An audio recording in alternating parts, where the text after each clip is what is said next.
నమస్తే. ఇన్నాళ్ళు నన్ను సపోర్ట్ చేస్తూ, ఎంకరేజ్ చేస్తూ మీ ప్రేమని నాకు అందిస్తున్న ప్రతి ఒక్కరికి కృతజ్ఞతలు. అలాగే ఈ వీడియో కూడా ఖచ్చితంగా మీకు ఉపయోగపడుతుంది. లైక్, షేర్ అండ్ సబ్స్క్రైబ్ చేసి మీ సపోర్ట్‌ని నాకు అందించండి. అలాగే ఈ వీడియో పట్ల మీకున్న అభిప్రాయాన్ని కామెంట్ సెక్షన్‌లో కామెంట్ చేసి తెలియజేయండి. ఇప్పుడు వీడియోని చూద్దాం. నమస్తే, వెల్కమ్ టు అవర్ ఛానల్. నేను పద్మిని. ప్రస్తుతంతో పాటు ప్రముఖ ఆధ్యాత్మికవేత్త, ప్రముఖ న్యూమరాలజిస్ట్, లక్ష్మీ నరసింహస్వామి ఉపాసకురాలు శ్రీమతి స్రవంతి గారు మనతో పాటు ఉన్నారు. మాట్లాడదాం. నమస్తే అక్క. నమస్తే పద్మిని. అక్క, కోరిక నెరవేరటం కోసం ఏదైనా రెమెడీ చెప్తారా అక్క? తప్పకుండా చెప్తాను పద్మిని. ఎందుకనంటే ఏది చేసినా కూడా మాకు ఈ నెరవేరట్లేదండి, ఎప్పటి నుంచో ఆగిపోయింది అని అనుకోవడం, లేకపోతే ఎన్ని ప్రయత్నాలు చేసినా కూడా అది ముందుకు సాగట్లేదు అని అనుకోవడం. ఇప్పుడు బాగుంది, ఇంకొంచెం బాగుంటే బాగుంటుందని ఎవరికైనా ఉంటుంది. అలాంటివి అయినా మీకు బిజినెస్ డెవలప్మెంట్ అవ్వాలన్నా, లేకపోతే గనక పిల్లల పెళ్లిళ్ళు, వివాహాలు ఆగిపోయన్నా, లేకపోతే ఆరోగ్యం బాగుపడాలన్నా, మనకి అన్ని విధాలా మనకి సహకరించేది ఈశ్వరుడు. ఆ ఈశ్వరుడికి ప్రతిరూపంగా మనకి వటవృక్షం కనిపిస్తుంది అనమాట. ఇంగ్లీష్ లో బ్యానియన్ ట్రీ అంటారు, మర్రి చెట్టు అని వాడుక భాషలో అంటాం. మర్రి చెట్టు, వటవృక్షం అని పేరు దానికి. అయితే వటవృక్షానికి ఎంత ప్రసిద్ధి అని అంటే, మన అక్కల్కోట్ మహారాజ్ గారు కూడా ఆయన వటవృక్షం నుంచే డైరెక్ట్ గా ఉద్భవించారట. అయోని సంభవుడు అని చెప్తారు ఆయన్ని. ఆయన అసలు ఎలా పుట్టారు ఏంటి ఎవ్వరికీ తెలియదు అనమాట. అలాంటి వాళ్ళ గురించి తెలుసుకోవడం కూడా మన పూర్వజన్మ సుకృతంగా మనం భావించవచ్చు. ఖచ్చితంగా. అలాగే సొరకాయల తాత కూడా అంతే. ఆయన అసలు కనిపించడమే అలా పెద్ద ఆయనలా కనిపించారట సొరకాయల తాత. అలా మనం తలుచుకుంటే గనక ఇలాంటి అవధూతలు ఎంతో మంది నడయాడిన భూమి మనది. కాబట్టి ప్రకృతిలో ప్రతి దాంట్లోనూ మనకి అటు స్వామి ఇటు అమ్మవారు కనిపిస్తూ ఉంటారు అనమాట. మీకు రావి చెట్టు చూస్తే, రావి చెట్టు దగ్గర చేస్తే ఒక ఫలితం ఉంటుంది. ఈ వటవృక్షానికి సంబంధించింది ఏది అని అంటే గనక చిన్న గంట కొనుక్కోవాలి మనం. ఇప్పుడు చక్కగా పూజా సామాగ్రి షాప్స్ లో కూడా కట్టే గంట అని అడగండి. మామూలుగా ఇలా మోగించే గంట కాకుండా మనం పూజ రూమ్స్ లలో చిన్న చిన్న కట్టుకుంటాం చూస్తాం, అలా చిన్న గంట తీసుకోండి. చక్కగా గల్గల్ అంటూ ఉండాలన్నమాట. మీకు ఇంకా చెప్పాలి అని అంటే, అదే గంటని కన్యస్వాములు కట్టుకుంటారు. అయ్యప్ప స్వాముల ముడిలో గంట ఉంటుంది అనమాట. ఆ గంట కూడా చాలా మంది ఏం చేస్తారు అని అంటే, ఎవరికైతే పిల్లలు పుట్టట్లేదు, లేకపోతే ఈసారి చూస్తున్నాం ఫస్ట్ ఆల్రెడీ పుట్టారు, రెండో వాళ్ళు కావాలనుకునే వాళ్ళైనా కూడా ఆ గంటను తీసుకొచ్చి గనక సూత్రాల్లో కట్టుకుంటే, కన్యస్వాములు ఎవరైతే గంటను పెట్టుకుంటారో ఆ గంట వాళ్ళు తెచ్చిమంటే తెచ్చిస్తారు మనకి.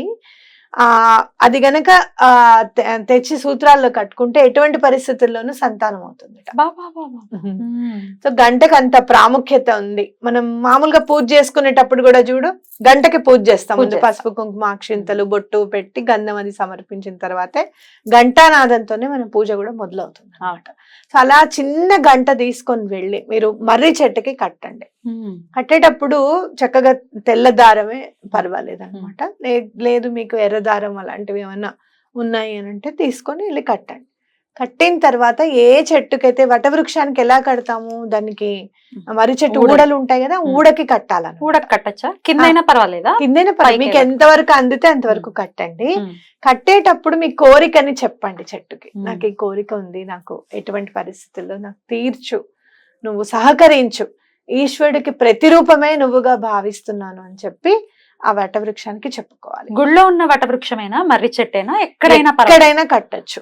ఎక్కడైనా కట్టచ్చు. రోడ్ల మీద చూస్తూ ఉంటాం ఒక్కొక్కసారి పెద్ద పెద్ద మర్రి చెట్టు, పెద్ద ఊడలతో. అవును, కట్టచ్చు, తప్పేమీ లేదు. అయితే ఆ కట్టేసిన తర్వాత కొంచెం మీరు వెళ్ళేటప్పుడు కొంచెం ఒకటి కాపర్ చెంబు, రాగి చెంబు తీసుకెళ్ళడం మర్చిపోకండి. చక్కగా నీళ్లు కూడా అక్కడే గుళ్ళో అన్న నింపుకోండి, లేకపోతే బయట ఎక్కడైనా సరే నింపుకొని నీళ్లు కూడా వటవృక్షానికి పోయండి అనమాట. పోసేటప్పుడు కూడా ఈ కోరిక తీర్చేసావు, తీర్చినందుకు నేను చాలా థ్యాంక్స్ చెప్తున్నాను అని చెప్పి దండం పెట్టుకొని రండి. ఎప్పుడు చేయమంటారు అక్క ఈ ప్రక్రియని? సోమవారం నాడు చేస్తే చాలా మంచిది. లేదు అంటే ఎప్పుడైనా చేయొచ్చు. దీనికి ఇట్లా కంపల్సరిగా ఈ తిథి నాడు చేయాలని, లేకపోతే ఈ రోజే చెయ్యాలని కాదు. సూర్యాస్తమయం అవ్వకుండా, సూర్యోదయం అంటే 12 నుంచి మళ్ళీ సూర్యుడు తగ్గుతూ వస్తాడు కాబట్టి 12 లోపల చేసుకుంటే చాలా మంచిది. పొద్దున్నే చక్కగా స్నానాదికలన్నీ కంప్లీట్ అయిపోయిన తర్వాత ముందు రోజే గంట తెచ్చుకోండి, దారం కూడా చక్కగా దూడ్చి పెట్టేసుకోండి దాంట్లోనే. ఓకే, కిచ్చి పెట్టించేసుకోండి. అలా చక్కగా వెళ్ళేసి నీళ్లు కాపర్ చెమ్మ అన్ని ఆ బుట్టలో పెట్టుకోండి చక్కగా. మంచి నీళ్లు కూడా మీరు తీసుకొని వెళ్ళండి, అక్కడ చక్కగా కాపర్ చెమ్మలో పోసేసుకొని నీళ్లు కూడా అక్కడ మర్రి చెట్టుకి పోసేసి రండి. గంట కట్టిన తర్వాత నీళ్లు పోయాలి కదా? గంట కట్టిన తర్వాత నీళ్లు పోయాలి. గంట కట్టేటప్పుడు మీకు ఏ కోరిక అయితే ఉందో అది చెప్తూ నీళ్లు పోసేటప్పుడు కూడా అది తీర్చినందుకు నేను మళ్ళీ గ్రాటిట్యూడ్ చూపిస్తానని చెప్పి రండి. ఎలా గ్రాటిట్యూడ్ చూపిస్తారు అని అంటే, మళ్ళీ వెళ్ళి చెట్లకు నీళ్లు, ఆ చెట్టుకి నీళ్లు పోయడం, ఒక 10 చెట్లను ఎక్కడైనా నాటడం, నాటడమే కాదు వాటిని మళ్ళీ సంరక్షణ చేయడం, లేదు ఒక 10 మందికి భోజనం పెట్టడం, చక్కగా మామిడిపళ్ళ కాలం, చక్కగా మామిడిపళ్ళు ఎవరికన్నా ఇస్తామని చెప్పడం. 15 రోజుల్లో కోరిక తీరుతుంది. ఈ రెమెడీ కింద రాసింది అది. 15 రోజుల్లో మీకు తప్పకుండా కోరిక తీరుతుంది. మళ్ళీ 15 రోజులు అయిన తర్వాత మళ్ళీ ఇంకొక కోరిక ఏదైనా ఉంటే మళ్ళీ వెళ్ళి కట్టండి అని చెప్పి రాసింది. Beautiful beautiful. అయితే ఇది ఖచ్చితంగా చేసుకుంటారేమో మన వాళ్ళు. అయితే ఈ కోరిక విషయంలో రకరకాల డౌట్లు రావచ్చు. ఇప్పుడు మా పిల్లలకి పెళ్లిళ్ళు అవ్వటం కోసం మేము కట్టచ్చా అని ఒకవేళ ఎవరైనా పెద్దవాళ్ళు అడిగితే, తప్పకుండా పీట్ల మీద కూర్చునే అర్హత కూడా మీకు ఇవ్వాలిగా స్వామి. ఆడపిల్లలు అనుకో కన్యాదానం చేయగలిగేంత ఇవ్వాలి స్వామి అని చెప్పి దండం పెట్టుకోవడం, ఆ సుముహూర్తం నువ్వే నిర్ణయించు నాయన తొందరలో అని చెప్పి దండం పెట్టుకోవడం. వివాహం అనేది ఉద్యోగము లేకపోతే ఏదైనా ఇంకోటి ఏదైనా ఉన్నతి ఇవన్నీ వాళ్ళదైతే, వివాహం మాత్రం మొత్తం కుటుంబానికి సంబంధించిన కోరిక, తప్పకుండా కట్టచ్చు. ఒక్కొక్కసారి మొన్ననే మధ్య ఒక కాల్ వచ్చిందక్క, ఎక్కడికో వెళ్ళిపోయాడు పిల్లాడు తెలియట్లేదు అన్న పరిస్థితుల్లో ఇట్లా ఈ రెమెడీ చేసుకోవచ్చా? తప్పకుండా చేసుకో. అసలు ఆ వ్యక్తి ఎక్కడున్నారో తెలియదు, మాకు తెలియాలి ఆ వ్యక్తి ఎక్కడున్నారు. ఫైండ్ రీచ్ అని చెప్పి ఆ చెట్టుకి చెప్పండి, నువ్వే ఆ మనిషిని ఎలా అయినా సరే వెతికి నా ముందు నిల్చోబెట్టు అని చెప్పి చెప్పండి. తప్పకుండా యూనివర్స్ కి, అందులో వృక్షాలకి ఏదైతే మనం చెప్తామో అది ఖచ్చితంగా అయితీరుతుంది పద్మిని, ఖచ్చితంగా అయితీరుతుంది. ఎందుకంటే నీకు తెలుసు కదా, నాకు మొన్న అక్టోబర్లో సర్జరీ అయిందని చెప్పి తెలుసు కదా. సర్జరీ అని నేను అనుకున్న తర్వాత ఇంటి ముందు ఇట్లా నుంచున్నాను, మందార చెట్టు ఉంది. సర్జరీ అంట ఏంటో అని చెప్పి మందార చెట్టుని చూస్తూ నేను అనుకున్న మాట వాస్తవం. నేను సర్జరీ అయింది, నెక్స్ట్ డే నేను వచ్చాను, అవాక్ అయిపోయాను. ఒక్క రోజులో చెట్టు మొత్తము అసలు వడిలిపోయింది, చనిపోయిందేమో చెట్టు, ఇంకా లేదేమో అనుకుంటాం మనం అనమాట. ఒక్క కొమ్మకి 4-5 ఆకులు ఉన్నాయి పద్మిని, పచ్చవి. నాకు చాలా బాధ అనిపించింది.